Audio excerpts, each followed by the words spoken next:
Bueno, habíamos empezado, yo creo que les pasé a la mayoría, creo que la única persona que no lo tiene, se lo voy a hacer después impreso esa normita, lo que estamos viendo. Y la idea es que hoy podamos, por un lado, entender y ver lo que Dios tiene acerca de Apocalipsis. Hemos leído la semana anterior el capítulo 1, cosa que no lo vamos a leer, pero vamos a hacer una, como quien diría, una mirada amplia. El capítulo 1 describe al Señor Jesús, describe precisamente que esta profecía Dios la manda a través del ángel, a través el ángel, sí, para que el ángel transmita a la iglesia. El profeta comunica lo que ve, ¿no es cierto? Habla 7 iglesias y estas 7 iglesias son iglesias de Asia Menor. Y tengo un versículo que es el que vamos a leer para recordar algo, que nombra acerca no solamente de la descripción de nuestro Señor Jesús, sino también ¿se acuerdan de los 7 espíritus de Dios que hablamos? Está en Isaías 11. Y también vamos a tomar en cuenta lo que dice el versículo 20, capítulo 1, dice, el misterio de las 7 estrellas, que son, las 7 estrellas son los 7 ángeles, perdón, las 7 iglesias, y los 7, para ver, lo voy a leer porque estoy leyendo sin anteojos y se me mezcló.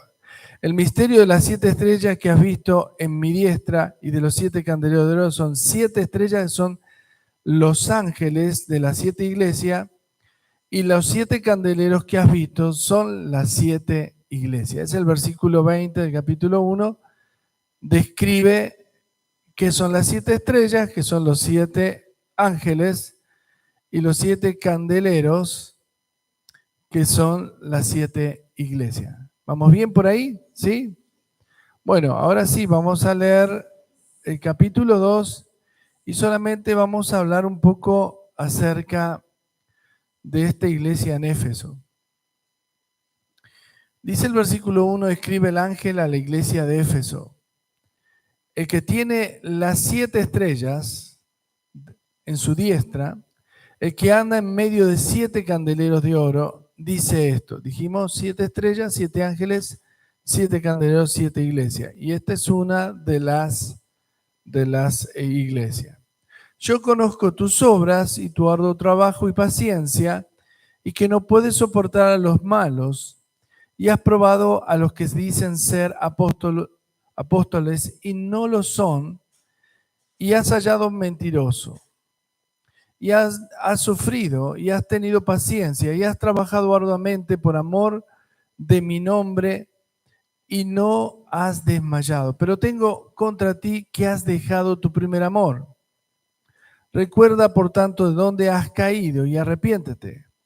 Y haz las primeras obras, pues si no, vendré pronto a ti, quitaré tu candelero de su lugar si no te hubieses arrepentido. Pero tienes esto, que aborreces las obras de los nicolaítas, las cuales yo también aborrezco.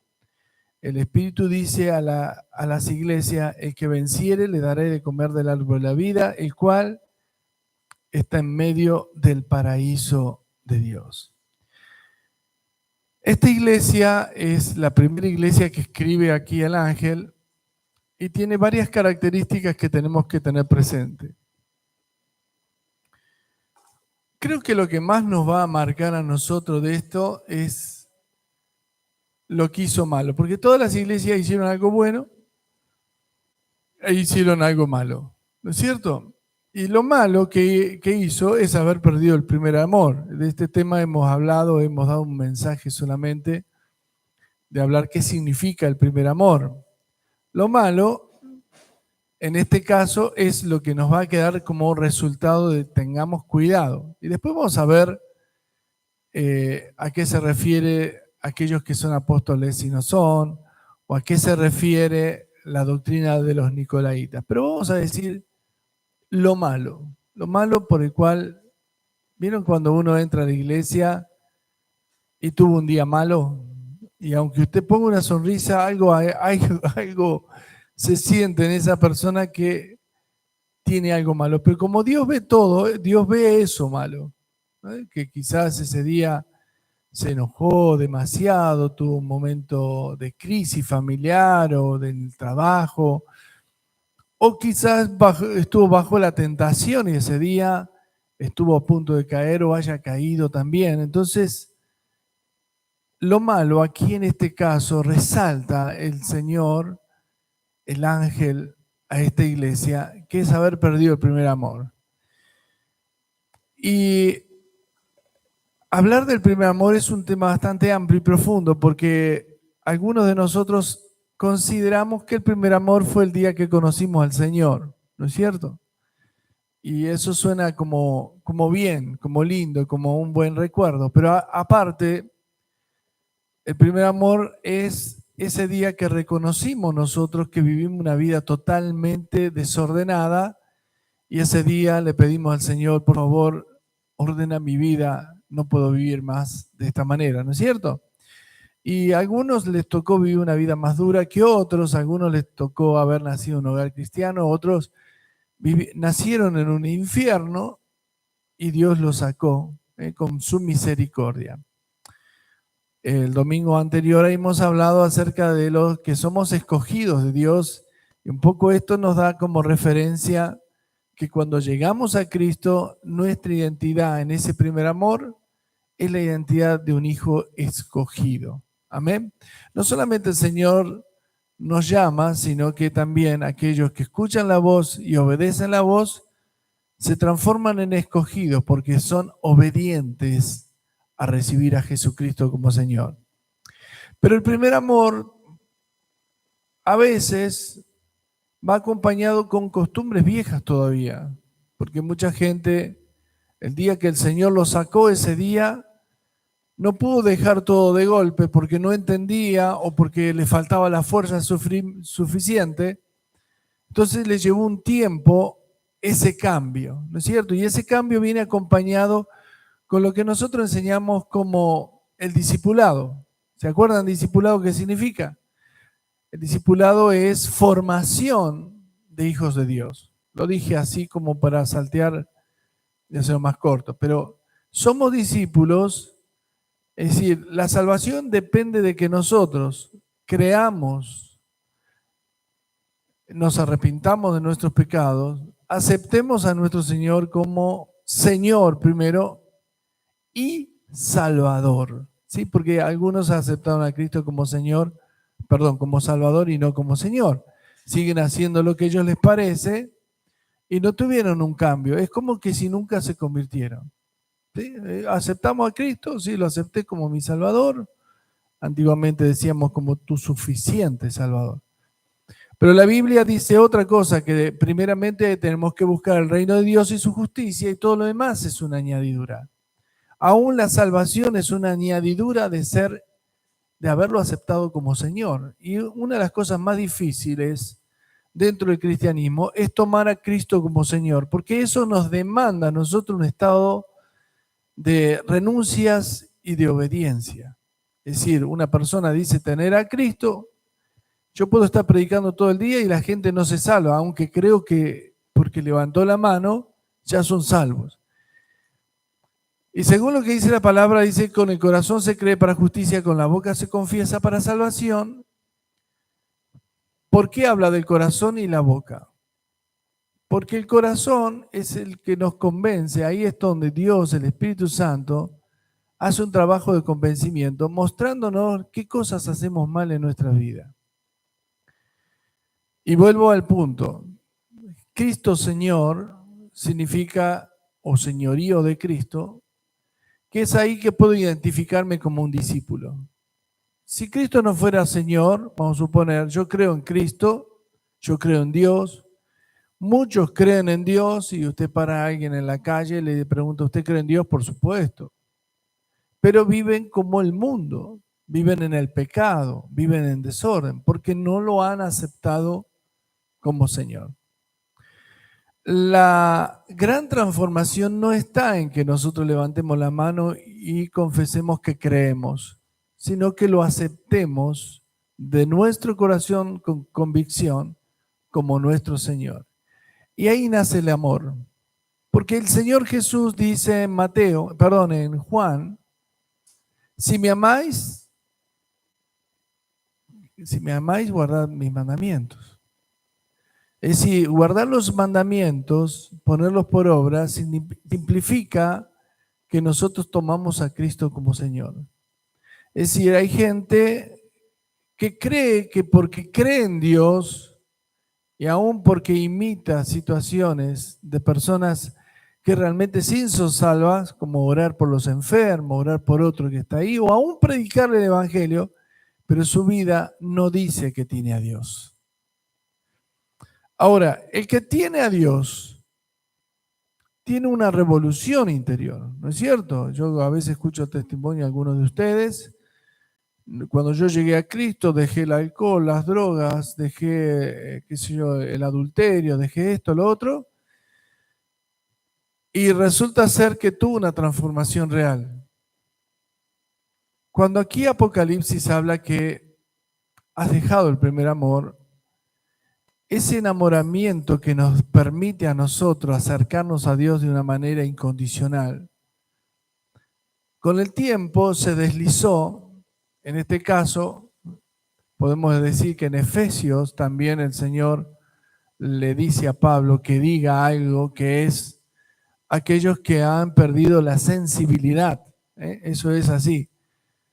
¿Y cómo se pierde la sensibilidad o se pierde el primer amor? Es que un día, después de haber conocido a Cristo, tenía mucho temor de las cosas, cómo vivía y qué es lo que hacía, pero resultó ser que un día cometí un error, me arrepentí, pedí perdón, le pedí ayuda a un hermano de la iglesia, fuiste restaurado.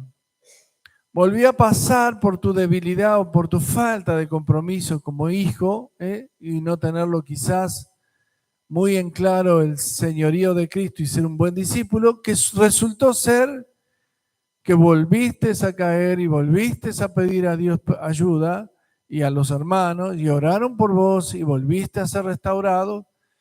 Y si la Biblia bien dice 7 veces cae justo y Dios lo levanta, capaz que fue la octava la que te pasó, donde dijimos, bueno, yo le pido perdón y ya está. Y después te olvidaste pedir perdón. Entonces tu vida se entenebreció, dice en Efesios capítulo 5, y su corazón se ha perdido, se ha entenebrecido y se deslizó, dice, y perdió la sensibilidad. En otras palabras, perder la sensibilidad significa haber perdido el primer amor. Porque nosotros cuando tenemos a Cristo y somos sensibles, somos temerosos. Caminamos en temor a Dios, ¿no es cierto? Estamos viendo que todo lo que nos pasa a nuestro alrededor, puede pasar lo que sea, pero sabemos que Dios nos está viendo, que Dios está con nosotros, en nosotros y nosotros en Él. La Biblia dice que si alguno está en Cristo, 2 Corintios capítulo 5, es nueva criatura y las cosas viejas pasaron y Él nos hace todo nuevo en nosotros, una nueva persona. Es más, el mismo apóstol ahí, un versículo 2 antes, dice que ya no tenemos que mirar ni al Señor con los ojos de la carne, ni a los hermanos, sino como personas transformadas por el Espíritu. ¿Pero qué pasó? Aquí en la iglesia de Éfeso, escribe el ángel a la iglesia y le dice, has perdido el primer amor. Y claro, me empecé a relacionar nuevamente con el mundo o con algo que yo no quería dejar. Y eso hizo que mi corazón se aleje del Señor, pero estaba presente en las reuniones. ¿Sí? Podemos estar acá adentro, pero estar apartado o estar en pecado. Es lo mismo. Porque cuando uno peca, se apartó de Dios. Y lo que necesita para acercarse a Dios es arrepentimiento de nuevo.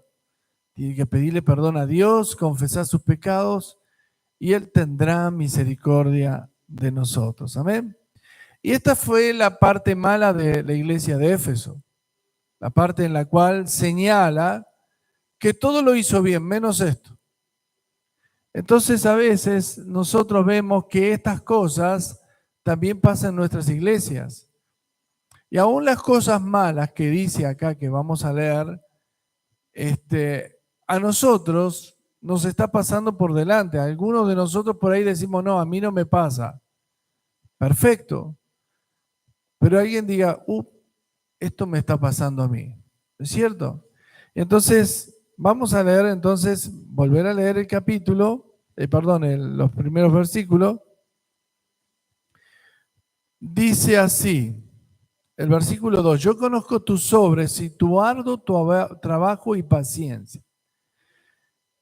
Y acá dice algo bueno, y que no puedes soportar a los malos, y los has probado a los que dicen ser apóstoles y no lo son, y los has hallado mentirosos. Yo quiero acá parar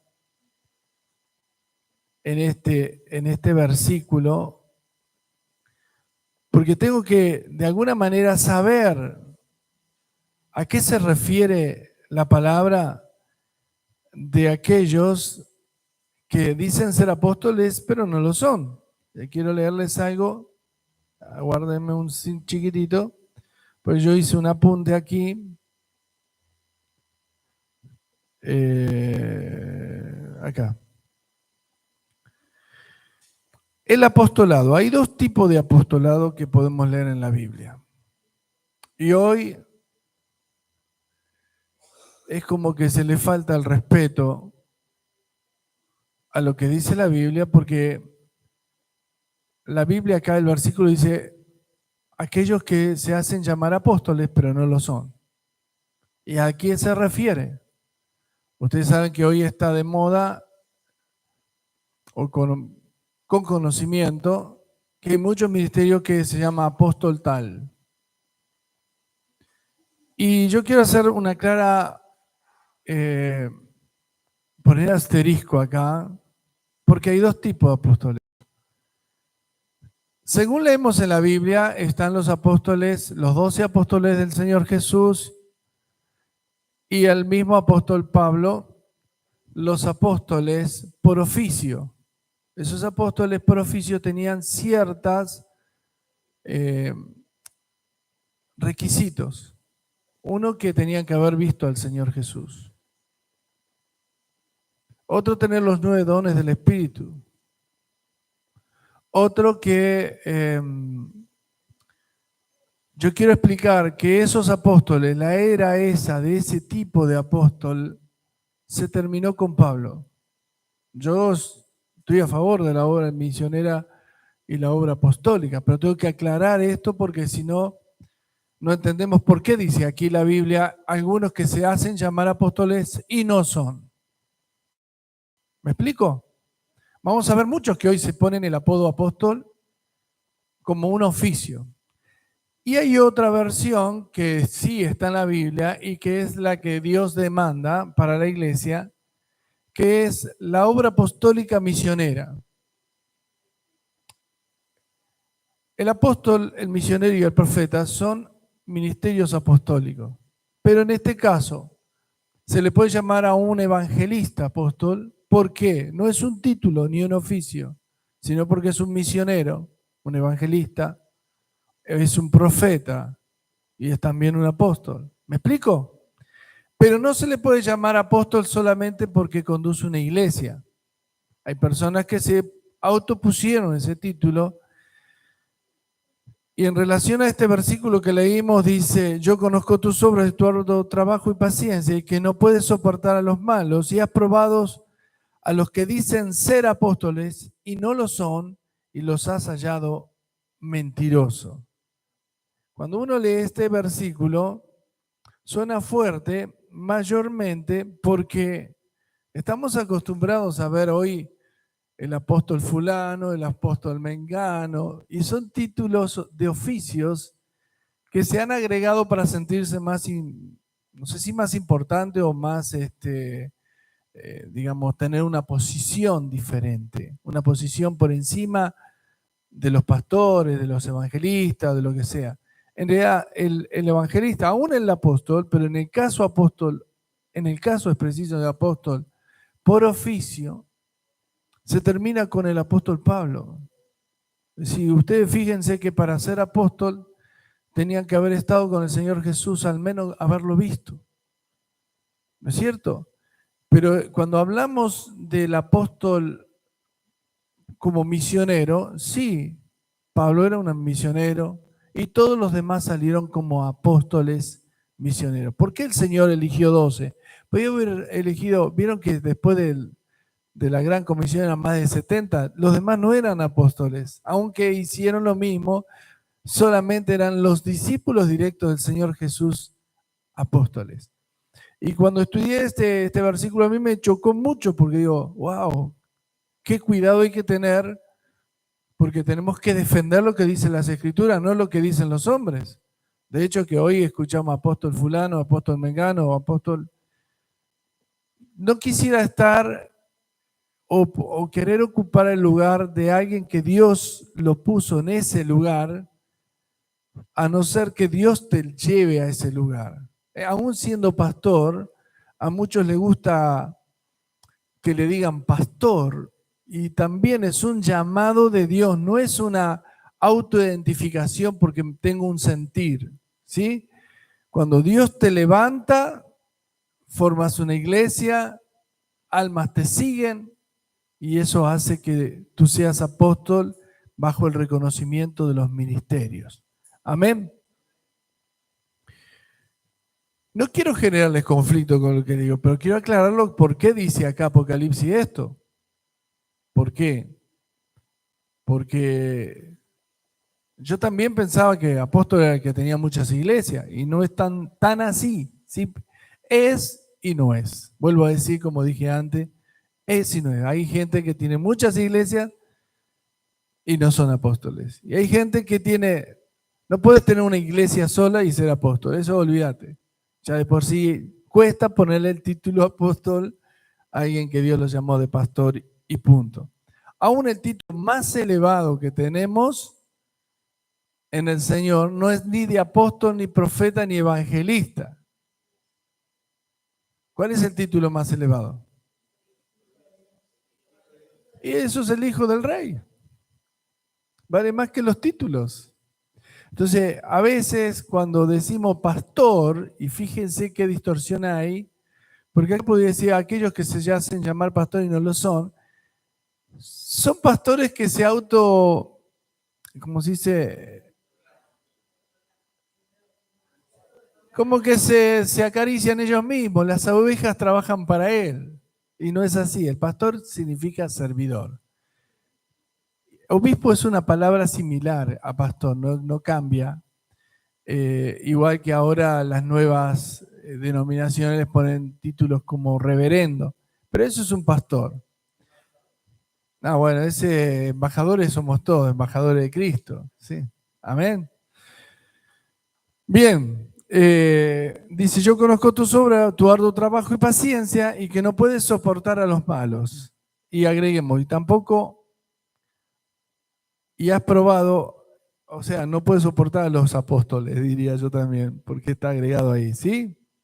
Y los has hallado mentiroso, y has sufrido, y has tenido paciencia, y has trabajado arduamente por amor de mi nombre, y no has desmayado. Eso es bueno. Yo quiero aclarar que lo que está hablando el ángel aquí era que la iglesia, si bien había perdido el primer amor, estaba atento a que nada que sea desorden funcione. ¿Sí? Es decir, como vamos a suponer, ustedes me están viendo, yo puedo estar enseñando y ustedes van a decir, gloria a Dios, gracias pastor, usted me ayuda con la palabra, todo. Pero ¿qué pasa si vamos a suponer que yo soy un tiro al aire?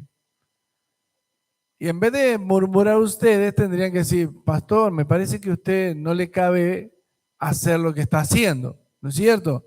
Queda mal, queda feo, no me ayuda a tener confianza, ¿no es cierto?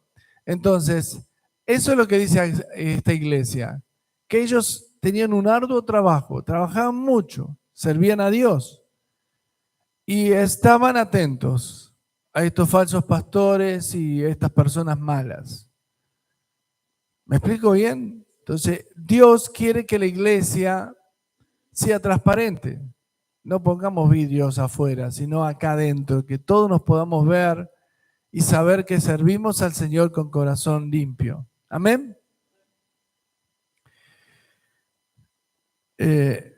Bueno, dice el versículo 4, dice, pero tengo contra ti que has dejado el primer amor, recuerda por tanto de dónde has caído y arrepiéntete y haz las primeras obras. Eso lo dejé de lado, pero quiero decir, ¿cuáles fueron las primeras obras que hace un cristiano cuando se convierte? Eso es una, sí, está bien, pero otras más hace. Predicar es una muy importante, pero hay otras más. Empieza a alargar todo lo que está mal, las malas costumbres. ¿Qué otra cosa hace las primeras obras? A orar, por supuesto, eso también. ¿Cómo? Aprender a perdonar. Es decir, las primeras obras son las que nosotros nos reflejamos viendo al Señor, lo que éramos y que no queremos volver a ser. Estamos hablando de personas que realmente se convirtieron. Yo no quiero preguntar en lo personal a nadie, pero imagínate que las primeras obras era que cuando yo conocí a Cristo, me sentí que, wow, viví una vida totalmente equivocada y ahora necesito contarle a todo el mundo, como decía Silvia para predicar, contarle, traer a Cristo, vivir en ese estado de emoción espiritual, por el cual otros dicen, algo le pasó, cambió. Qué feo es cuando la gente nos ve a nosotros como iguales que al mundo, que las jovencitas se visten casi, o no, mejor dicho, se desvisten como en el mundo, que los varones, en vez de ser hombre, tener esa hombría, no sabes si es hombre o algo más o menos. En realidad, el primer amor significa eso. Identifico lo malo que hay en mí para querer cambiarlo y aún pregunto, ¿qué más puedo cambiar para agradar a Dios? Amén. Y dice algo más, eso es volver a las primeras obras, dice, si no te hubieses arrepentido, pero tienes esto, versículo 6, que aborrece las obras de los nicolaítas, las cuales yo también aborrezco. Oh. Hay varias versiones acerca de los nicolaitas. Hay una que dice que los nicolaitas estaban relacionados con la primera iglesia. Yo tengo acá un escrito muy sencillo. Dice, ¿cuál era la doctrina de los nicolaitas? En este sentido, nicolaitas sería el sinónimo de persona que pervierte las costumbres morales y religiosas. Acá tengo un escrito largo, pero yo quería quedarme ahí nada más. Había un tal Nicolás entre los discípulos o los que quedaron después de que se forma la iglesia. En principio este Nicolaíta este Nicolás había sido una persona que había conocido a Cristo, pero después apostató y se dedicó a la sensualidad y a la idolatría. Son precisamente las cosas que aborrece el Señor. La primera, la sensualidad es algo muy común hoy en día en la iglesia. Sensualidad. ¿Por qué es muy común? Porque por varias cosas. El ser humano, bajo el elemento comercial que tenemos, tipifica a algún personaje y se adapta o busca parecerse a ese. Después de que busca de aparecerse, entra en relación a su corazón la aceptación. Nosotros podemos decir, yo quiero ser aceptado y entonces el hombre va, qué sé yo, va al gimnasio. No critico a nadie que vaya a un gimnasio, pero lo hace para atracción a otras mujeres, ¿no es cierto? O quizás provoca tener mucho dinero y mostrarse que con ese dinero pueden comprar la voluntad, el cariño, el afecto, la mirada. Y eso es un constante que queda flotando en la mente del hombre, y eso se llama aceptación. Quiere ser aceptado. De hecho, es que muchas veces eso está en la iglesia. Y no solamente la sensualidad física como un atractivo o económica, sino la sensualidad con palabras lisonjeras. Muchas personas son sensuales para hablar, mucho más que aún su vida física o lo demás. Y eso es lo que propaga los nicolaitas. Hay personas que decimos, uy, qué lindo que habla este tipo, yo me quedo horas escuchándolo, pero no te hablan de Dios, te hablan de sí mismo, de su persona, tratando de comunicar algo que ellos tienen en su corazón, que es la sensualidad. ¿Me siguen hasta ahí? Ahora, por un lado esto, por otro lado es que la sensualidad siempre en el Antiguo Testamento más llevaba a los hombres a la idolatría. Y esta doctrina nicolaíta tenía que ver con eso. Si Dios no te da resultado, probá otras cosas, ¿no es cierto? Empezamos a probar el horóscopo, que a veces te dice cosas que te gustan. Yo me acuerdo hace muchos años, y no lo digo pues ya estoy apuntado con la frase hace muchos años, pero recuerdo que me había tocado ir a predicar en varias iglesias y algo que era muy común, que venía alguien y me decía, pastor o hermano, deme una palabra linda de parte de Dios. Y yo no puedo cambiar lo que Dios dice. Yo a lo sumo, apártate de mí, Satanás. Pero esperar o buscar una palabra linda donde mucha gente entra en ese ruedo de hombres que usan la profecía para cazar almas y vendar sus mentes. Esas vendas se llaman vendas mágicas. Entonces, caso a alma, ato a almas, y eso se llama la doctrina nicolaíta. Y había en este caso Éfeso, la iglesia esta de Éfeso, resistía a esa doctrina. Resistía a los nicolaitas, ya sea por la sensualidad o por la idolatría.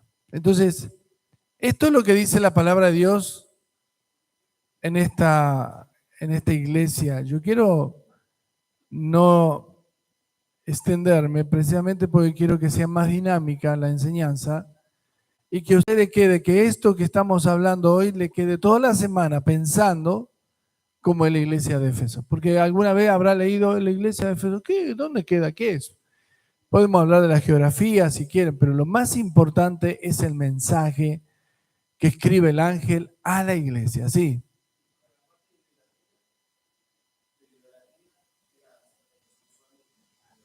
Claro, es lo que acabo de decir. La idolatría, usar su sensualidad como un ídolo, atrapaba las almas. También podemos decir, hay gente que sabe que hay iglesias que, de hecho es que lo he visto, lamentablemente en algunos estados de hermanos en Cristo que se han ido de la iglesia o han estado en alguna, o en Facebook o algo así, y poner lo que dice el signo tal. Es decir, hay gente que, yo tenía un X familiar que había sido hijo de pastor y después él conducía un vehículo y estaba lleno de estampitas de San Cayetano porque quería ser próspero. Es todo idolatría. O bajarse una virgen o tener un crucifijo, no esta cruz vacía, sino el crucifijo de Cristo. Eso es todo idolatría porque son metales o plásticos o maderas que no tienen poder, y Dios no puede ser reemplazado con ninguna estampita que uno quiera tener guardada, porque eso se llama idolatría. Muy bien la pregunta. Muy bien, porque eso debo aclarar. He visto muchas personas cristianas involucradas en la idolatría. Y acá dice sí. ¿Cómo? El ego, bueno, el ego es... el ego viene a ser la carne, según la Biblia. El yo es la carne. Eso, por supuesto, uno se puede autocreer y eso es una idolatría. Pero la idolatría es todo lo que reemplaza a Dios, todo lo que hace correr a Dios. Puede ser el trabajo una idolatría, la ambición, puede ser una mujer, puede ser la familia una idolatría, puede ser un esposo la idolatría, porque cuando uno corre a Dios y obedece más al esposo o a la esposa o a los hijos que al Señor, ocupó el lugar de Dios y eso es idolatría también. No solamente tener una teofanía, como es ¿cómo se llama? No, ¿cómo es? Una estampita, una chapita de esas. Bueno, hay gente, yo estaba viendo que hay gente que viaja y caminan desde Liniers hasta Luján como 60 kilómetros para llevarse una estampita. Y esa estampita la tiene ahí reverenciando. He visto gente que va a Corrientes, yo he estado en Corrientes, ahí donde está. Y para el colmo que es el Gauchito Gil, no solamente es una idolatría, sino que es paganismo, porque ni la propia Iglesia Católica lo reconoce. Así que hay gente que está con el Gauchito Gil, con el San La Muerte, con la Virgen de Satanudo, con qué sé yo, con todos estos santos, San Jorge, que detrás de ellos, dice la palabra de Dios, moran los demonios. Y nosotros tenemos que saber eso porque, si bien yo voy a ser un poquito más explícito la próxima vez, les voy a traer un material como para que lo puedan leer un poquito más, pero tomando versículos donde que detrás de cada estas terafines, ¿no? Se dice así, ¿no? Estatuas, pues los terafines reemplazaban las imágenes, pues no había fotografía. Entonces se tallaba un muñeco de madera, de lo que sea, y representaba a la persona que querían venerar. A veces era la propia familia, y eso a Dios era abominación a Dios. ¿Querías preguntar? Ah, bueno, esa es una película, eso no. Yo te puedo decir que los 7 son 10 acá, pero si leemos bien en la Biblia son más de 30 los pecados capitales y son los pecados de muerte. Bien, quiero terminar acá para ser respetuoso de lo que habíamos hablado, pero vamos a seguir leyendo hasta terminar estos versículos. Dice: el que tiene oído, oiga lo que el Espíritu dice a las iglesias. El que venciere le daré a comer del árbol de la vida, el cual está en medio del paraíso de Dios. Yo quiero finalizar con esto nada más. La iglesia de Éfeso es una iglesia actual, no solamente pasó en el tiempo de Juan, donde escribe hacia la iglesia de parte de Dios, sino que es una iglesia que, vieron que la vez pasada cuando leímos el capítulo 1, dijimos tenemos que interpretar el Apocalipsis no como algo cronológico, sino como algo que es una palabra. Después vamos a meter en la cronología. Pero cuando refiere a la iglesia, tenemos que entender que es la iglesia actual. Hay sectores de la iglesia que se sienten seducidas por la doctrina nicolaíta o se siente seducida por haber perdido el primer amor, ¿no es cierto? Y eso lo estamos viendo. Hoy estamos en un proyecto de parte de Dios para Argentina. Argentina, oramos por vos. Yo creo que algunos de ustedes o la mayoría ya tienen el libro Avivamiento. Y tenemos un devocional diario que los 3 primeros devocionales hablan específicamente contándonos que es un avivamiento evangelístico. La palabra avivar es algo que se toma de un original que se apagó y se encendió. Coincide con lo que dice Éfeso. Has perdido el primer amor, has perdido el fuego y es necesario avivarlo, ¿sí? Pero el avivamiento del evangelismo significa que no solamente tenemos que salir a las calles a predicar el evangelio, que eso lo tenemos que hacer sí o sí, te guste o no, no es una doctrina equivocada, sino es un mandamiento de parte de Dios. Sino que no lo hagamos bajo ninguna estrategia simple, sino bajo el poder del Espíritu Santo. Es decir, tenemos que orar por gente enferma, endemoniados. Dios nos da esa comisión que tengamos que llevar ahora adelante. Seguro que después de estos 40 días de oración y ayuno como tiene la iglesia, vamos a ver un efecto muy fuerte en nuestra congregación como lo está sucediendo en el resto del país. De hecho, que están proyectando que después de estos 40 días va a haber un congreso o algo así para que la iglesia pueda impactar en la sociedad. Porque hoy por hoy parece que no impactamos. Predicamos el evangelio, pero nadie se convierte, nadie quiere escuchar. Pero no es así. El poder de Dios se manifiesta en la unidad de la iglesia. Y tenemos que volver a ese primer amor para que esto suceda.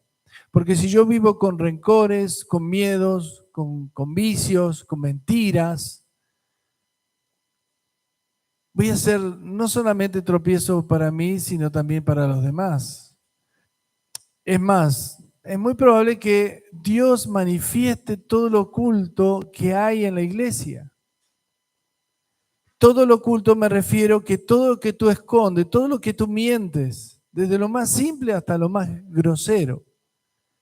Entonces no se va a poder mentir en la iglesia. Cuando alguien te diga, ¿cómo te va? A decir, bien, bien, mentira, venís de pelear o de hacer algo feo, se va a ver en la iglesia, se va a ver revelado, porque de golpe va a salir el Señor, me dice que fulano, y no voy a hacer que todavía alguno de esos que dicen que le da el diezmo al Señor no se lo da, todavía ese termine siendo como Ananías y Zafira. Cuidado. El Señor quiere que seamos reales, veraces, que no mintamos. Y eso es volver al primer amor, saber que Dios está cuidándonos, pero exige de nosotros santidad, exige veracidad. Entonces tenemos que ser fieles a Dios en todo, en todo. ¿Sabe qué quiere decir en todo? En lo que miramos, en lo que oímos, con quien estamos, en lo que hablamos, porque todo lo que hablamos en secreto se